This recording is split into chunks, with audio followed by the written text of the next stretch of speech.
ओम शांति। 25 सितंबर 2024। बाबा के महावाक्य। मीठे बच्चे, बेहद की स्कॉलरशिप लेनी है तो अभ्यास करो।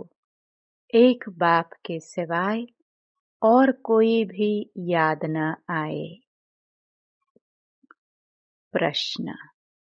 बाप का बनने के बाद भी यदि खुशी नहीं रहती है तो उसका कारण क्या है? उत्तर। पहला, बुद्धि में पूरा ज्ञान नहीं रहता। दूसरा, बाप को यथार्थ रीति याद नहीं करते। याद न करने के कारण माया धोखा देती है, इसलिए खुशी नहीं रहती। तुम बच्चों की बुद्धि में नशा रहे, बाप हमें विश्व का मालिक बनाते हैं, तो सदा उल्लास और खुशी रहे। बाप का जो वर्षा है, पवित्रता, सुख और शांति, इसमें फुल बनो तो खुशी रहेगी। ओम शांति। ओम शांति का अर्थ तो बच्चों को अच्छी रीति मालूम है।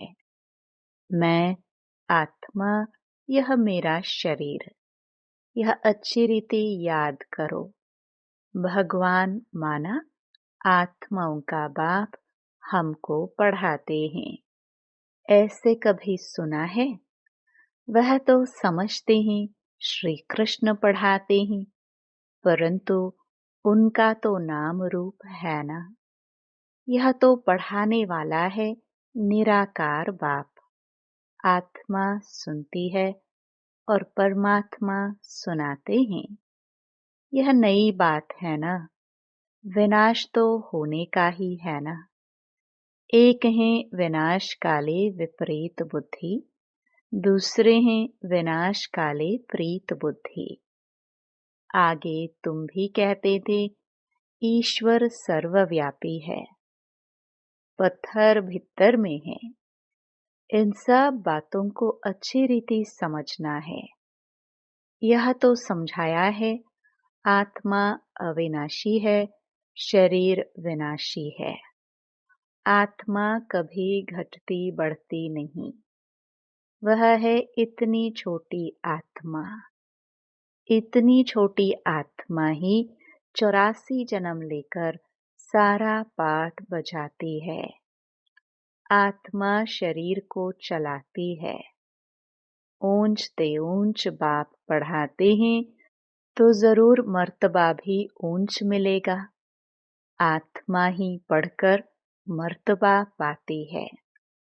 आत्मा कोई देखी नहीं जाती। बहुत कोशिश करते हैं कि देखे आत्मा कैसे आती है, कहाँ से निकलती है, परंतु मालूम नहीं पड़ता है। करके कोई देखे भी तो भी समझ नहीं सकेंगे। यह तो तुम समझते हो आत्मा ही शरीर में निवास करती है। आत्मा अलग है, जीव अलग है। आत्मा छोटी बड़ी नहीं होती है। जीव छोटे से बड़ा होता है। आत्मा ही पतित और पावन बनती है। आत्मा ही बाप को बुलाती है, हे पतित आत्माओं को पावन बनाने वाले बाबा आओ। यह भी समझाया है सभी आत्माएं हैं ब्राइड्स, सीताएं, और वह है राम, ब्राइड ग्रूम एक। वो लोग फिर सभी को ब्राइड ग्रूम कह देते हैं। अब ब्राइड ग्रूम सब में प्रवेश करे, यह तो हो नहीं सकता। यह बुद्धि में उल्टा ज्ञान होने के कारण ही नीचे गिरते आए हैं, क्योंकि बहुत ग्लानि करते, पाप करते, डिफेम करते हैं। बाप की बहुत भारी निंदा की है। बच्चे कभी बाप की ग्लानि करेंगे क्या? परंतु आजकल बिगड़ते हैं तो बाप को भी गाली देने लगते हैं। यह तो है बेहद का बाप। आत्मा ही बेहद के बाप की ग्लानि करती है। बाबा, आप कच्छ मच्छ अवतार हो। श्री कृष्ण की भी ग्लानि की है। रानियों को भगाया, ये किया, माखन चुराया। अब माखन आदि चुराने की उनको क्या दरकार पड़ी? कितने तमो प्रधान बुद्धि बन पड़े हैं। बाप कहते हैं, मैं आकर तुमको पावन बनाने की बहुत सहज युक्ति बताता हूँ। बाप ही पतित पावन सर्वशक्तिमान अथॉरिटी है। जैसे साधु संत आदि जो भी हैं, उनको शास्त्रों की अथॉरिटी कहते हैं। शंकराचार्य को भी वेदों शास्त्रों आदि की अथॉरिटी कहेंगे। उनका कितना भपका होता है। शिवाचार्य का तो कोई भपका नहीं। इनके साथ कोई पलटन नहीं। यह तो बैठ सभी वेदों शास्त्रों का सार सुनाते हैं। अगर शिव बाबा भपका दिखाए तो पहले इनका ब्रह्मा का भी भपका चाहिए, परंतु नहीं। बाप कहते हैं, मैं तो तुम बच्चों का सर्वेंट हूँ। बाप इनमें प्रवेश कर बच्चों को समझाते हैं कि बच्चे, तुम पतित बने हो, तुम पावन बन फिर 84 जन्मों के बाद पतित बन गए हो। इनकी ही हिस्ट्री ज्योग्राफी फिर से रिपीट होगी। इन्होंने ही 84 जन्म हो गए हैं। फिर उन्हें ही सतो प्रधान बनने की युक्ति बताते हैं। बाप ही सर्वशक्तिमान है। ब्रह्मा द्वारा सभी वेदों शास्त्रों का सार समझाते हैं। चित्रों में ब्रह्मा को शास्त्र दिखाते हैं, परंतु वास्तव में शास्त्रों आदि की बात है नहीं। न बाबा के पास शास्त्र है, न इनके पास, न तुम्हारे पास शास्त्र हैं। यह तो तुमको नित्य नई नई बातें सुनाते हैं। यह तो जानते हो कि सभी भक्ति मार्ग के शास्त्र हैं। मैं कोई शास्त्र थोड़ी सुनाता हूँ। मैं तो तुमको मुख से सुनाता हूँ। तुमको राजयोग सिखाता हूँ, जिसका फिर भक्ति मार्ग में नाम गीता रख दिया है। मेरे पास व तुम्हारे पास कोई गीता आदि है क्या? यह तो पढ़ाई है। पढ़ाई में अध्याय श्लोक आदि थोड़े होते हैं। मैं तुम बच्चों को पढ़ाता हूँ। हूबहू कल्प कल्प ऐसे ही पढ़ाता रहूंगा। कितनी सहज बात समझाता हूँ। अपने को आत्मा समझो। यह शरीर तो मिट्टी हो जाता है। आत्मा अविनाशी है। शरीर तो घड़ी घड़ी जलता रहता है। आत्मा एक शरीर छोड़ दूसरा लेती है। बाप कहते हैं, मैं तो एक ही बार आता हूँ। शिवरात्रि मनाते भी हैं। वास्तव में होना चाहिए शिव जयंती, परंतु जयंती कहने से माता के गर्भ से जन्म हो जाता है, इसलिए शिव रात्रि कह देते हैं। द्वापर कलयुग की रात्रि में मेरे को ढूंढते हैं, कहते हैं सर्वव्यापी हैं, तो तेरे में भी है ना, फिर धक्के क्यों खाते हो? एकदम जैसे देवता से आसुरी संप्रदाय के बन जाते हैं। देवताएं कभी शराब पीते हैं क्या? वही आत्माएं फिर गिरी हैं तो शराब आदि पीने लग पड़ी हैं। बाप कहते हैं, अब इस पुरानी दुनिया का विनाश भी जरूर होना है। पुरानी दुनिया में है अनेक धर्म, नई दुनिया में है एक धर्म। एक से अनेक धर्म हुए हैं, फिर एक जरूर होना है। मनुष्य तो कह देते कलयुग में अभी 40,000 वर्ष पड़े हैं। इसको कहा जाता है घोर अंधियारा। ज्ञान सूर्य प्रगटा, अज्ञान अंधेर विनाश। मनुष्यों में बहुत अज्ञान है। बाप ज्ञान सूर्य, ज्ञान सागर आते हैं तो तुम्हारा भक्ति मार्ग का अज्ञान मिट जाता है। तुम बाप को याद करते करते पवित्र बन जाते हो, खाद निकल जाती है। यह है योग अग्नि। काम अग्नि काला बना देती है। योग अग्नि अर्थात शिव बाबा की याद गोरा बनाती है। श्री कृष्ण का नाम भी रखा है श्याम सुंदर, परंतु अर्थ थोड़े ही समझते हैं। बाप आकर अर्थ समझाते हैं। पहले पहले सतयुग में कितने सुंदर हैं। आत्मा पवित्र सुंदर है तो शरीर भी पवित्र सुंदर लेती है।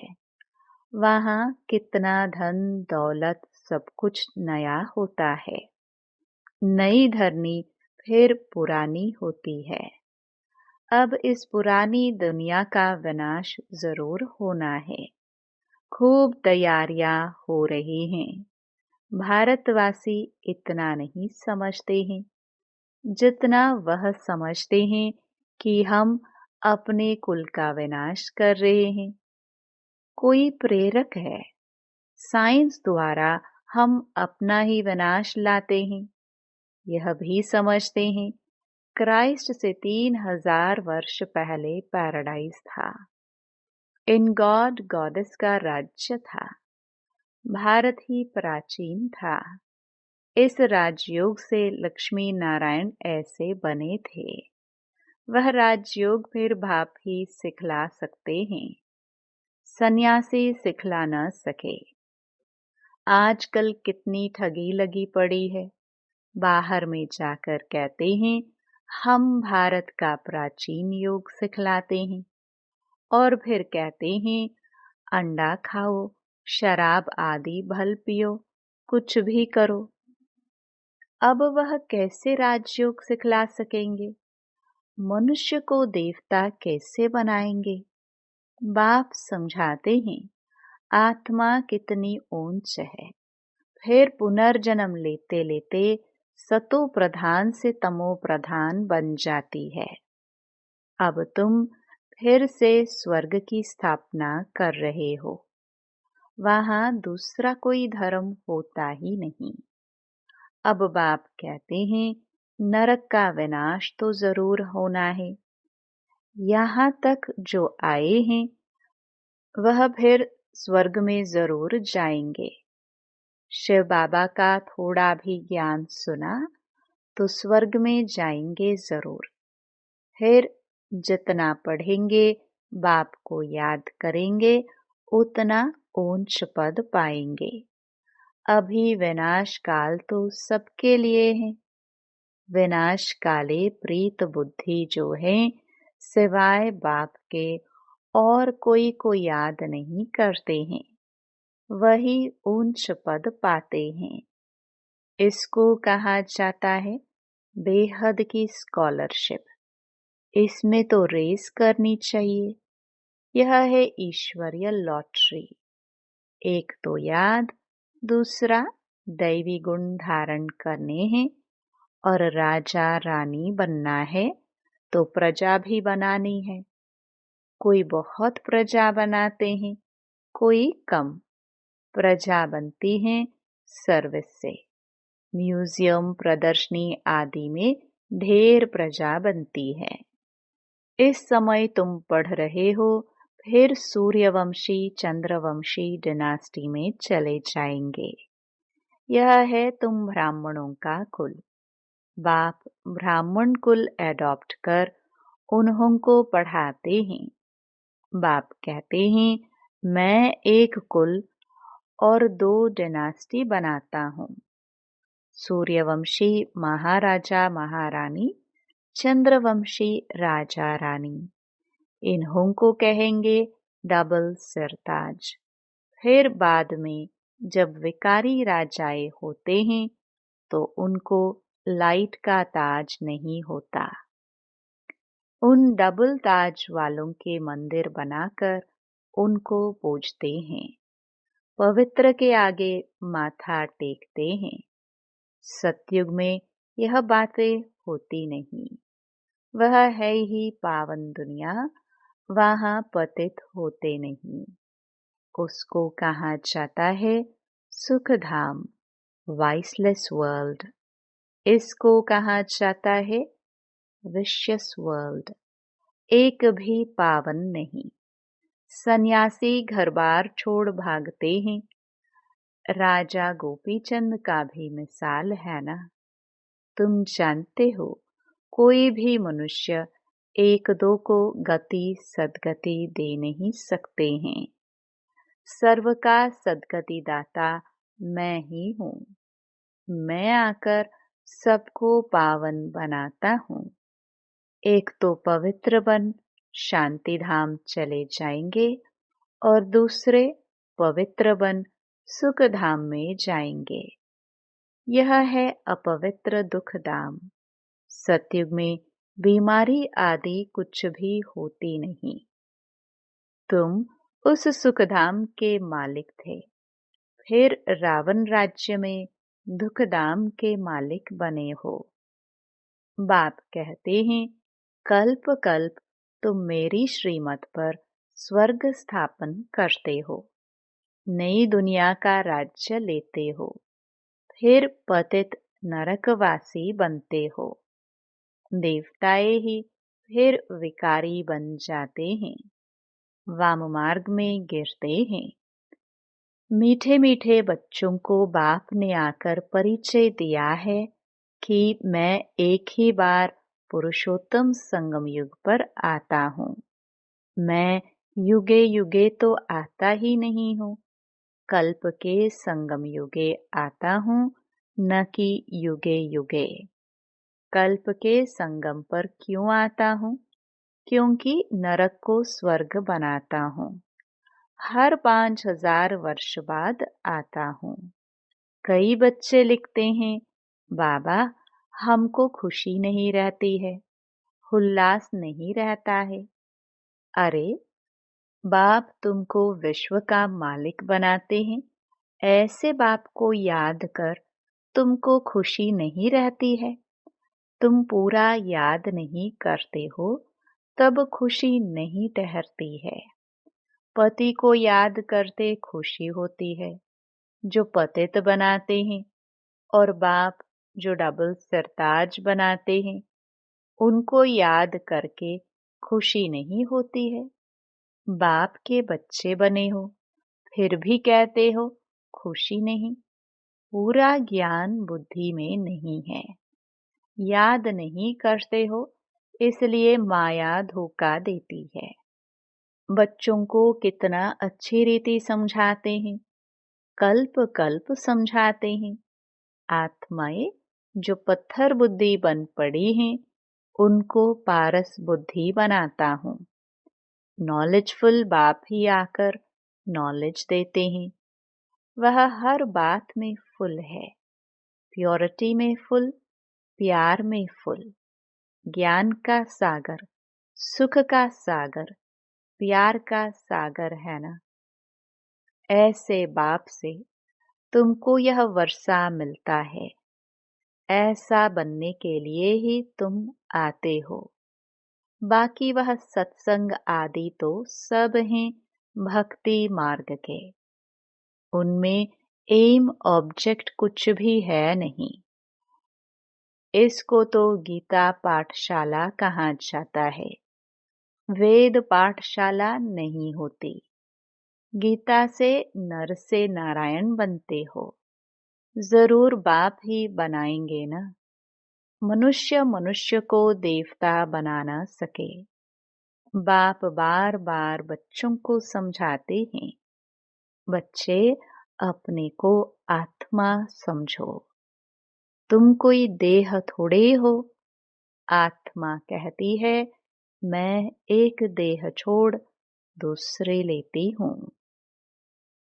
अच्छा, मीठे मीठे सिखिलदे बच्चों प्रति मात पिता बाप दादा का याद प्यार और गुड मॉर्निंग। रूहानी बाप की रूहानी बच्चों को नमस्ते। धारणा के लिए मुख्य सार। पहला, जैसे शिव बाबा का कोई भबका नहीं, सर्वेंट बन बच्चों को पढ़ाने लिए आए हैं। ऐसे बाप समान अथॉरिटी होते हुए भी निरहंकारी रहना है। पावन बनकर पावन बनाने की सेवा करनी है।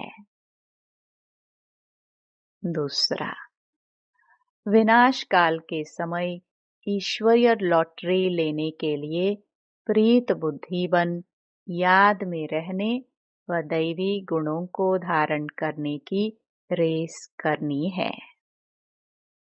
वरदान, शुद्ध संकल्पों के घेराव द्वारा सेफ्टी का अनुभव करने और कराने वाले शक्तिशाली आत्मा भव। शक्तिशाली आत्मा वह है जो दृढ़ता की शक्ति द्वारा सेकंड से भी कम समय में व्यर्थ को समाप्त कर दे। शुद्ध संकल्प की शक्ति को पहचानो। एक शुद्ध व शक्तिशाली संकल्प बहुत कमाल कर सकता है। सिर्फ कोई भी दृढ़ संकल्प करो तो दृढ़ता सफलता को लाएगी। सबके लिए शुद्ध संकल्पों का बंधन घेराव ऐसा बांधो जो कोई थोड़ा कमजोर भी हो, उनके लिए भी यह घेराव एक छत्र छाया बन जाए, सेफ्टी का साधन व किला बन जाए। स्लोगन, सबसे श्रेष्ठ भाग्य उनका है जिन्हें डायरेक्ट भगवान द्वारा पालना, पढ़ाई और श्रेष्ठ जीवन की श्रीमत मिलती है। ओम शांति।